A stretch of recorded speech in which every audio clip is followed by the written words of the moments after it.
Hello दोस्तों, तो आपका स्वागत है एडी झारखंड क्लासेस में। और आज हम क्लास लेने वाले हैं व्याकरण से संबंधित जो भी पुस्तक लिखे गए हैं, ठीक है, उसका क्लास लेने वाले हैं, नोट एमसीक्यू। ठीक है, तो क्लास की ओर चलते हैं एकदम। जितने भी नागपुरी व्याकरण पुस्तक लिखे गए हैं वो आज हम पूरा डिटेल से देखेंगे। ठीक है, चलिए। Notes on the Ganwari dialect of the Lohardaga Chota Nagpur. ठीक है, छोटा नागपुर कौन लिखे हैं? तो इसको लिखे हैं E.H. व्हिटली। कौन लिखे हैं? E.H. Whitley. Notes on the Ganwari dialect of the Lohardaga, ये छोटा नागपुर कब लिखा गया है? तो ये 1896 ईस्वी में लिखा गया है। कब लिखा गया है? 1896 ईस्वी में लिखा गया है। ठीक है, चलिए next. Grammar of the Nagpuria Sadani language. Sadani language Konrad Buckout. Konrad Buckout. चलिए, तो देखिए इसको हम लोग याद करते हैं। Grammar of the Nagpuri Sadani language. Nagpuri Sadani language, जो सदानी है, हम लोग दान किया हुआ चीज़ कहाँ रखते हैं? घर के कोना में रखते हैं। तो इससे हम लोग कोनराड हम लोग याद रखेंगे। ठीक है, लैंग्वेज हैंडबुक सदानी। देखिए ये कौन लिखे हैं ये व्याकरण? तो हेनरिक फ्लोर। कब लिखे हैं? जो लैंग्वेज हैंडबुक सदानी जो है हेनरिक फ्लोर के द्वारा लिखा गया है। ठीक है, और ये 1931 में लिखा गया है, 1931। ठीक है, तो ये जो लिखा हुआ है हैंडबुक, इसको हम लोग कैसे याद रखेंगे? तो देखिए, फ्लोर पर हम लोग ना हैंड से हम लोग कुछ छापते हैं। फ्लोर पर कोई भी जो हम लोग ये याद करने का तरीका है, बस फ्लोर पर हम लोग हाथ से कुछ छापते हैं। जैसे दीपावली आता है तो हैंडबुक कुछ लिखते हैं ना, हैप्पी न्यू ईयर, तो कोई रंगोली बनाता है, तो वही फ्लोर पर अपना क्या हैंड से रंगोली बनाता है। अब देखिए यहाँ है, नेक्स्ट है, देखिए अ सिंपल सदानी ग्रामर। ये कौन लिखे हैं? तो पीटर शांति नौरंगी। और ये अ सिंपल सदानी ग्रामर कब लिखा गया है? तो 1956 में। ठीक है, अब देखते हैं कि इसको याद कैसे करें। तो भाई देखिए कि अ सिंपल सदानी ग्रामर, देखिए अ सिंपल, देखो सिंपल आदमी ना, शांत आदमी एकदम सिंपल रहता है। देखना याद करने के लिए, शांत आदमी जो शांति, देखो शांति से हम लोग क्या लेते हैं? जो शांत आदमी होता है, जो शांत आदमी होता है वो कैसा होता है? एकदम सिंपल होता है। ठीक ना, सिंपल होता है। तो इसी से हम लोग याद रखेंगे शांत से, यानी कि a simple Sadani grammar, Peter Shanti Naurangi. ठीक है, चलिए। नागपुरी सदानी बोली का व्याकरण कौन लिखे हैं? तो पीटर शांति नौरंगी, जो कि 1965 में लिखे हैं। एक सिंपल सदानी ग्रामर जो 1956 में, ठीक ना।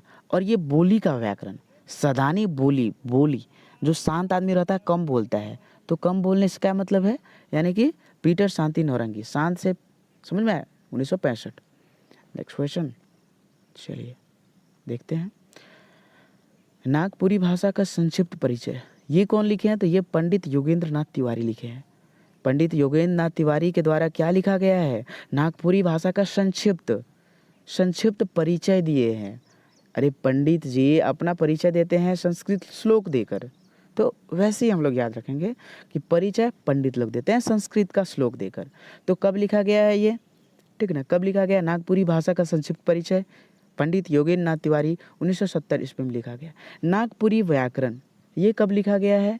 तो ये धारावाहिक रांची एक्सप्रेस के द्वारा लिखा गया है। संत कुमार पांडे लिखे हैं। कौन? संत कुमार पांडे। ठीक है, नागपुरी व्याकरण कौन लिखे हैं? संत कुमार पांडे।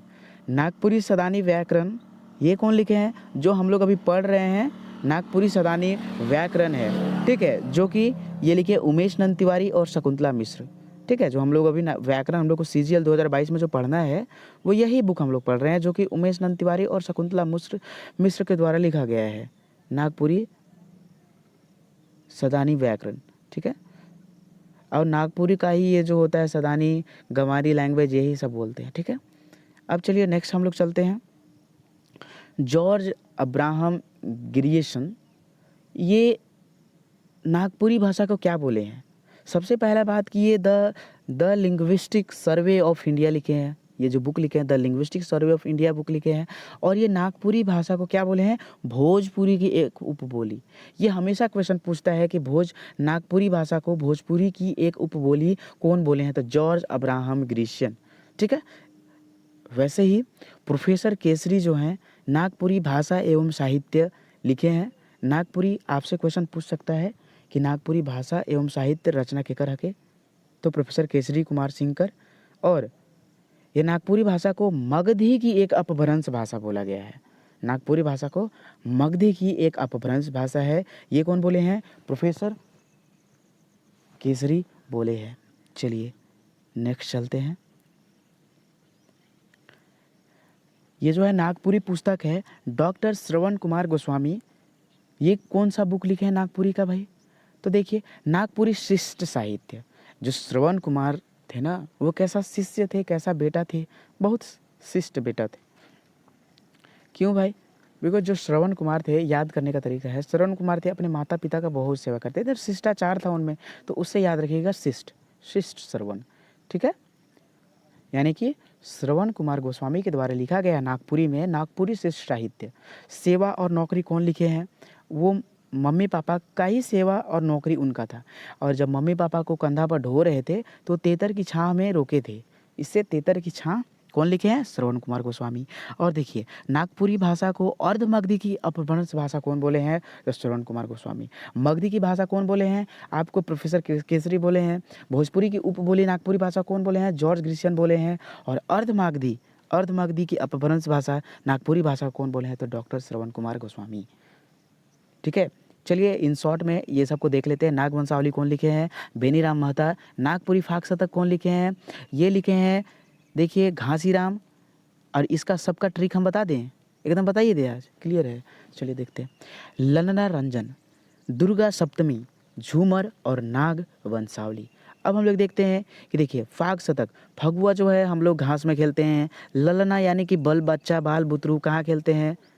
ठीक है, घास में ही खेलते हैं, तो घासीराम लिखे हैं। दुर्गा सप्तमी, दुर्गा पूजा में क्या चढ़ाते हैं? घास का दूब का घास चढ़ाते हैं, तो ये घासीराम लिखे हैं। झूमर जो औरत लोग होती हैं घर में, वो कहाँ खेलती हैं? तो आंगन में, खरियान में, घास में खेलते हैं। ठीक है, नाग वंशावली, नाग भी कहाँ चलता है? घास में चलता है, तो ये घासीराम लिखे हैं। याद हुआ कि नहीं? अरे याद तो फट से हो जाएगा। सुदामा चरित्र, महाभारत, लंका कांड, उषा हरण कौन लिखे? कंचन। और कंचन का उपनाम क्या है? चुन्नी राम दुबे। निम्नलिखित में से चुन्नी राम दुबे कौन कवि का नाम है के? तो कंचनकर।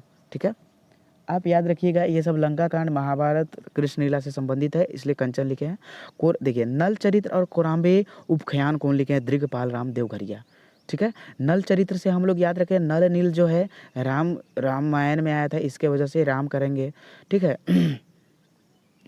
तो इससे हम लोग पकड़ेंगे। अब देखिए जितिया कहानियाँ, फुगली बुढ़िया कर कहानी, श्री गणेश चौथ कहानी, नारद मोह लीला, करम महात्मा, श्री कृष्ण चरित्र, ये कौन लिखे? धनीराम बख्शी लिखे। धनीराम बख्शी का जन्म कहाँ हुआ था? ये आप कमेंट सेक्शन में कमेंट करके ज़रूर बताएंगे। ठीक है, तो इसको कहानी, ये बुक को याद करने का ट्रिक क्या है? देखिए एक ना बुढ़िया थी और वो जितिया कर रही थी, किस लिए? धान पाने के लिए। जितिया की धान पाने के लिए। गणेश जी का पूजा की धान पाने के लिए। नारद जी का पूजा की, नारद मोहलीला धन के लिए। ठीक है, एक बुढ़िया ही काम कर रही है। और करम महात्मा बुद्ध का भी पूजा की पैसा के लिए, यहाँ तक कि उसको पैसा नहीं मिला तो भगवान श्री कृष्ण के चरित्र का भी वो पूजा की, तब पर भी बुढ़िया को लास्ट तक कृष्ण जी उसको पैसा दे ही दी। ठीक है, तो इससे हम लोग याद करने का ट्रिक। ठीक है, चलिए और एक लास्ट है जो ये बचा हुआ है, जो बहुत ही ज़्यादा इम्पॉर्टेंट है, जो नागपुरी बुक में बहुत क्वेश्चंस आते हैं, झारखंड में भी आते हैं ये नागपुरी बुक से, इसलिए हम ये बुक के कुछ अथी को लिए हैं। देखिए नेरवा लोटा और सांस्कृतिक अवधारणा, ये क्या है? तो ये एक प्रकार का निबंध है। क्या है? निबंध है। नेरवा लोटा और सांस्कृतिक अवधारणा क्या है? निबंध है। क्या है? निबंध है। नेरवा लोटा उप सांस्कृतिक अवधारणा क्या है? निबंध है। ठीक है, एक प्रकार का निबंध है। ठाकुर विश्वनाथ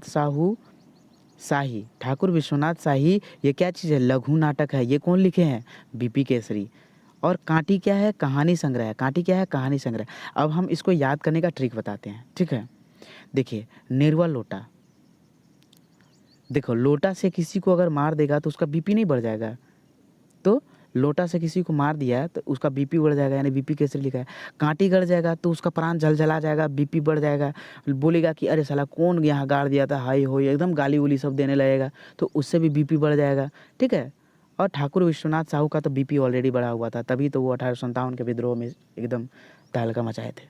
ठीक है, तो इससे हम लोग याद कर सकते हैं। और इसमें सबसे ज़्यादा इंपॉर्टेंट है कि निर्बल एटा उप सांस्कृतिक अवधारणा का आगे कहानी, निबंध, कविता क्या चीज़ है, तो ये सबसे ज़्यादा क्वेश्चन पूछता है। चलिए नेक्स्ट क्वेश्चन में चलते हैं। मरांग गोमके, ठीक है, जयपाल सिंह, महाराजा मदरा मुंडा, ये कौन लिखे हैं सब? गिरधारी राम गोंझू। कौन लिखे हैं? गिरधारी राम गोंझू। सोइंझर, सोना पाकर वो क्या हो गया? प्रफुल्लित हो गया। सोना पाकर वो क्या हो गया? प्रफुल्लित हो गया। मेजूर पाइंग, अरे चिड़िया का जो होता है जो नया नया पंख है वो निकलता है, नया नया से नई मुदिन मिर्दाहा हम लोग याद रखेंगे। ठीक है, काका कर कहानी, बड़ाइक ईश्वर प्रसाद सिंह, कौन लिखे हैं? बड़ाइक ईश्वर प्रसाद सिंह। बड़ाइक ईश्वर प्रसाद सिंह, कौन लिखे हैं? बड़ाइक ईश्वर प्रसाद सिंह। ठीक है, काका यानी कि बड़े काका। ठीक है, कौन लिखे हैं? बड़े काका, है ना, बड़े काका। खुखड़ी रुगड़ा, अरे खुखड़ी रुगड़ा कौन लिखे? काली कुमार सुमन। अरे भाई आप ही बताओ कि खुखड़ी रुगड़ा का कलर कैसा होता है? काला काला ही होता है ना, तो उससे हम लोग याद रखेंगे खुखड़ी रुगड़ा काली कुमार सुमन लिखे हैं। ठीक है, ऐसे ऐसे ऐसे खुखड़ी रुगड़ा ऐसे होता है, तो काली कुमार सुमन। देखो काला से लिख रहे हैं, ये है खुखड़ी, काली कुमार सुमन।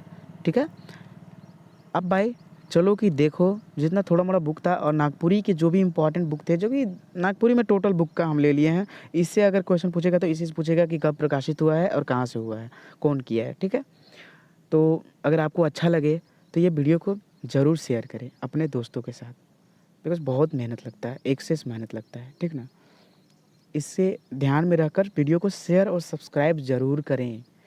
कमेंट तो आप छोड़े नहीं, कमेंट ज़रूर करें। ठीक है, मेहनत बहुत लगता है, बस यही समझिए। Thanks for watching my video. चलिए, और नागपुरी का ऑल PDF चाहिए तो आप कॉल कर सकते हैं 8863884281। चलिए।